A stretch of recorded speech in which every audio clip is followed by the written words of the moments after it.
ओम श्री साई राम एक दिव्य कथा ये पुस्तक है। इसमें जो प्रथम अध्याय है उसकी कहानी आज आपको बताने जा रहा हूँ। माँ उत्तर प्रदेश की राजधानी लखनऊ में रहती है। उसका घर साईं नीलम भगवान की अद्भुत लीलाओं का एक अनूठा मंच है। उनका नाम श्रीमती नीलम धरन है। माँ का जन्म 17 फरवरी 1951 को महाराष्ट्र प्रदेश में तलेन गांव नामक एक स्थान में हुआ। 17 वर्ष की आयु में उनका विवाह श्री B.Y. घरन से हुआ, जिन्हें सब प्रेम से अंकल कहकर बुलाते हैं। हेमा और इंदिरा इनकी दो बेटियां हैं जो विवाहित है और लखनऊ शहर से बाहर रहती है। जिस समय से हमारी कथा आरंभ होती है उस समय माँ पड़ोस के एक विद्यालय में अध्यापिका थीं। इस पवित्र यात्रा का शुभारंभ हम भगवान श्री सत्य साईं बाबा की अनुमति और आशीर्वाद के साथ करते हैं। सन 1975 में उनकी माँ तीर्थ यात्रा के लिए शिरडी गई थी। वहाँ से वह माँ के लिए शिरडी बाबा की एक मूर्ति और श्री साईं सच्चरित्र की एक प्रति प्रसाद के रूप में लाई थी। इसी रूप में पहली बार श्री शिरडी साईं बाबा ने माँ के घर में अपने चरण कमल रखे। माँ स्वभाव से धार्मिक प्रवृत्ति की थीं और ईश्वर के सभी रूपों में आस्था रखती थीं।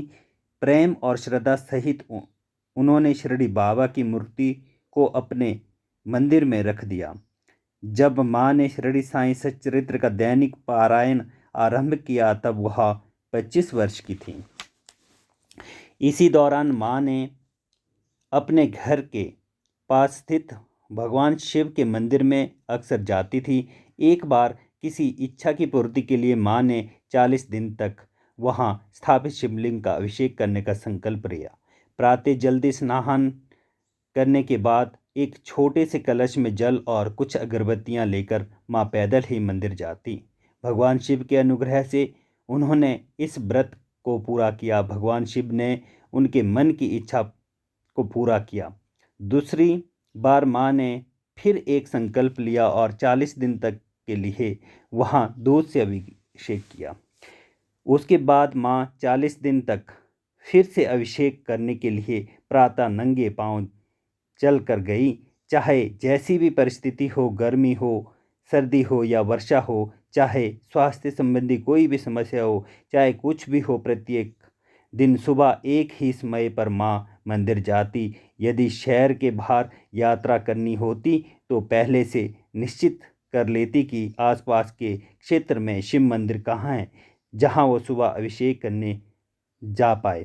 भगवान के अनुग्रह से यदि माँ कोई संकल्प लेती तो दुनिया की कोई ताकत उन्हें उसे पूरा करने से नहीं रोक पाती। यह आज भी सच है। इस अवधि के दौरान एक बार नई दिल्ली से उनके माता पिता उनसे मिलने लखनऊ आए।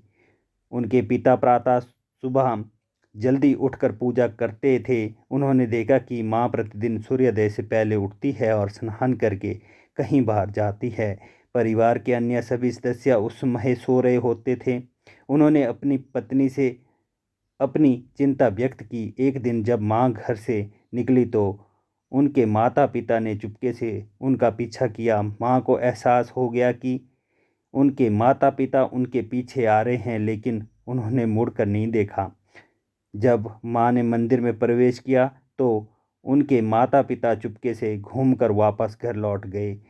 घर पहुंचकर उन्होंने चाय तैयार की और माँ का इंतज़ार में बैठ गए। माँ आई। उनके पिता ने पूछा, बेटी कहाँ गई थी? माँ ने धीरे से कहा, आप बताइए। उनके माता पिता की आंखों में आंसू आ गए और उन्होंने माँ पर शक करने के लिए उनसे माफ़ी मांगी। सन 1992 में माँ पहली बार पड़ोस के एक साईं मंदिर में गई। गुरुवार के दिन आयोजित किए गए भजनों में वह भाग लेने अवश्य जाती। इस मंदिर में महाशिवरात्रि, गुरु पूर्णिमा, शिरडी बाबा और सत्य साईं बाबा के जन्म दिन बहुत श्रद्धा और उत्साह के साथ मनाए जाते थे। इस मंदिर में बाबा के दोनों ही रूप के सुंदर चित्र थे। माँ को जब अपनी बेटी के विवाह की चिंता थी और वह भगवान का अनुग्रह पाने के लिए शिरडी साईं सच्चरित्र, रामायण और भागवत पुराण का पारायण कर रही थीं। भगवान की कृपा से सन 1993 में उनकी बड़ी बेटी हेमा का विवाह संपूर्ण हुआ। उस समय हेमा के पति दुबई में रहते थे। जब उनका दुबई जाने का समय आया तो माँ उन्हें विदा करने के लिए दिल्ली गई। वह अपने माता पिता के घर ठहरी और प्रतिदिन सुबह सूर्योदय से पहले 2 या 3 मील की दूरी पर स्थित शिरडी बाबा के मंदिर पैदल चलकर जाती थी। वहाँ बैठकर वह शिरडी साईं सच्चरित्र का पारायण करती थीं। उस दिन माँ सुबह सुबह अपनी बेटी को दुबई के लिए विदा करने हवाई अड्डे पर गई। वहाँ भावुक होकर माँ ने अपने पर्स से लगभग सारे पैसे निकालकर हेमा को दे दिए। उसके जाने के बाद माँ शिरडी बाबा के प्रति आभार व्यक्त करने के लिए उसी मंदिर में गई। वहाँ उसी सीमित राशि में बाबा के लिए वस्त्र और एक फूलों की माला लेकर उन्होंने मंदिर के पुजारी को दे दी।